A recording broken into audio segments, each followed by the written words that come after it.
had my hands in a lot of things when it comes to research. I have what I consider a pretty unique line of research, especially within communication, because I study two things that aren't commonly studied within communication, and that is listening and silence. I spend a lot of time at Memken Abbey Monastery, which is a Trappist monastery outside of Charleston, South Carolina. And I study the monks there because they've taken a vow of silence.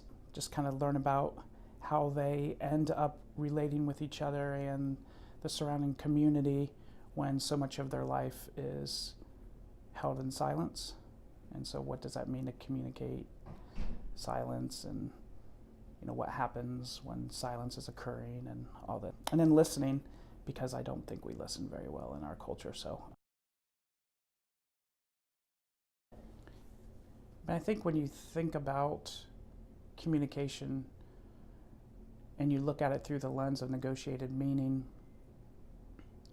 it essentially means that you are willing to listen more to another person because you understand that you are not the only person that's creating truth in that instance.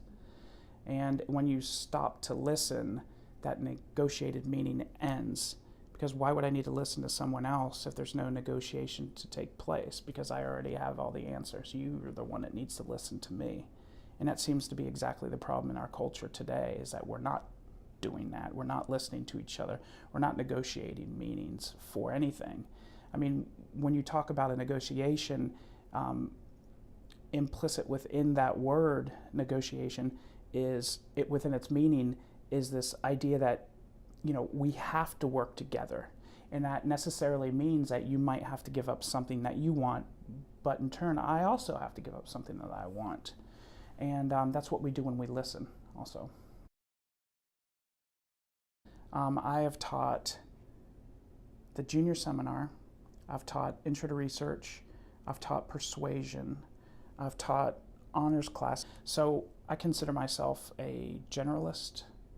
I kind of touch in a lot of areas, but I've always been interested in a lot of things, so it suits my character quite well.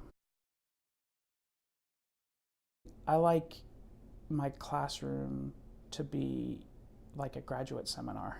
I like discussion, I like getting into the texts, I like discussing ideas, I like taking current issues in our culture and tying it into what we're learning out of the book in the classroom, because I feel that they always influence each other. I like to build a strong rapport with students so that they feel emboldened to speak up when an issue strikes them. And I also try and relay to students that if they disagree with me, that's not a bad thing. I'd rather talk about it and work on that negotiated meaning that we were previously discussing. I mean, surely I lecture, and surely I have a wealth of knowledge that I've kind of put together over years of schooling and years of just my own interests outside of education. So I know some things that can benefit students, so I have to lecture at times so that they have the skills that they need. World peace right now seems unattainable. So I wanted a gift certificate to Cabela's. No, it is maddening. I mean, consumerism is kind of out of control. Materialism in our culture is out of control. It's also what drives the economy, so I understand its purpose. I also understand that a lot of people get self-identity through the things that they possess. So, I mean, I get it philosophically why it happens. I would just like to see people really understand that it sounds so like cliche, but it's not about the gifts. It seems to be this narrative in our culture that it's Christmas time. I got to get people presents. But a lot of times, we all have what we already need. So I would like to see people refocus their resources to give things to people who don't have everything that they need.